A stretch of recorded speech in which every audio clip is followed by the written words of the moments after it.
are Hindu, they don't understand that as well.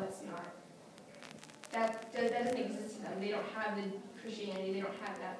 However, what we both have is the idea that there's a divinity, and there's a higher culture, and there's a community, and that in order to harness and help the community, for us it would be for the sake of, just harnessing Jesus and slavery, other people, and just out of love. For them it could be almost an incentive to be important for their karma, or however they'll see it. There is a divinity in all of us that we need to help other people, so that's what I'm on. But anyway.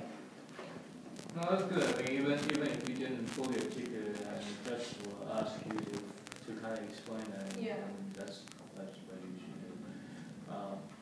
And even just this idea of pointing out that there's Indian people culturally are very deeply spiritual, and I think this sensibility of a spiritual connection that we all have with one another can be a basis for a moral argument for equality.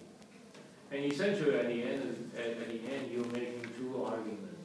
You're making a utilitarian argument that it is good for the Indian society, as well as the global economy, that both Indian people as well as international communities such as us should care about the problem of inequality, gender inequality, particularly pertaining to education for women. But there is also a moral argument that you can make that cuts across religious differences. Is the whole notion that you talk about, that for Christians, the basis of equality is that we're all simple, infinitely simple before God. And that God's work is to restore and to help us turn away from our selfish ambitions and need to control one another, particularly in the male-dominant society over females. But the idea that the same idea, not necessarily the Christian version of it, but the idea that the sort of more universal version of it is that points to the idea that human beings are connected through a spiritual thread. There's a spiritual thread that binds all people together.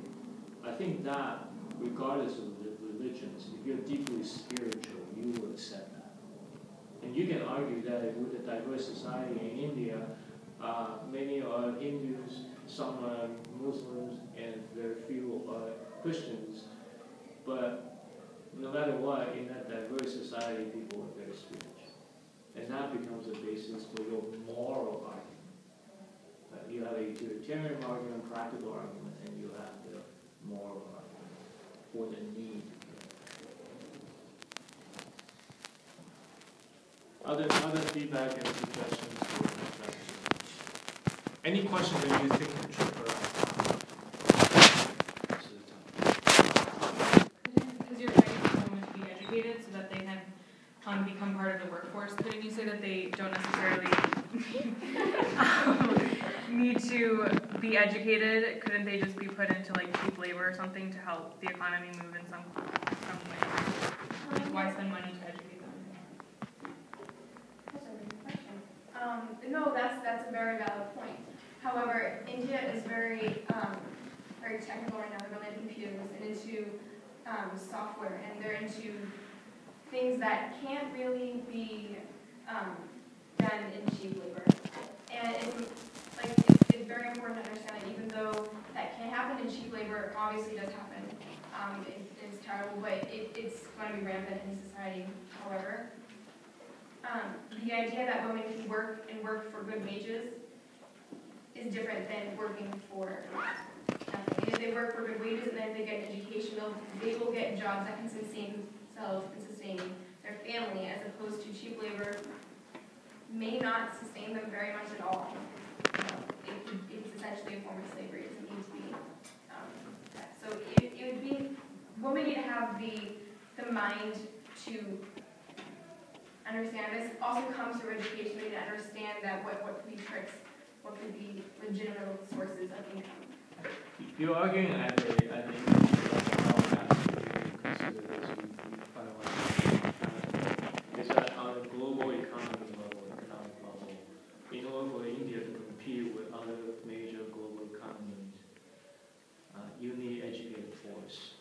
talk about 500 million additional educated workers.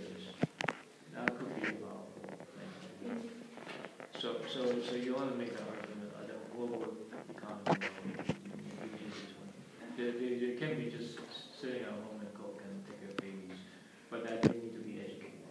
And this idea, educated workforce is very, very important. This term. Don't you think that if the Indian economy was such a big issue, they would have already included women into the workforce to combat this? That's a good question. However, they became a unified country in about 1950. This is relatively new to them. It took forever for us as a country to have women vote. You know, it's not something that you can culturally change in 25, 50 years.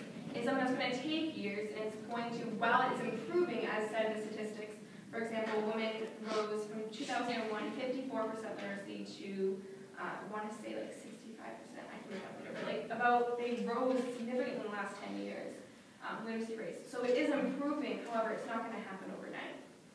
And they are trying to harness it, but there's so many cultural problems, and there's so many problems with the educational system of India. That's why it also needs to be statewide, not countrywide.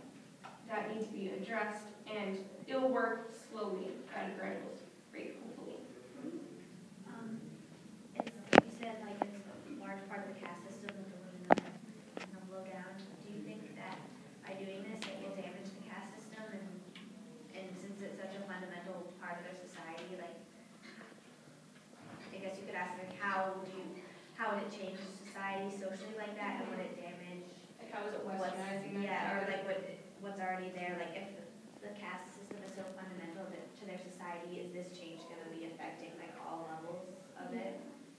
It's a very good question, and it's something also the caste system is considered illegal, and it is considered that it should not be practiced. However, it's the same way that racism, even though you can say it's illegal one day, the next day it doesn't mean everyone's going to be happy with each other. It's going to still permeate the culture, and that's what's happening here. It's not fundamental and it's not necessary. It's just something that's left over of essentially the Hindu culture for thousands of years.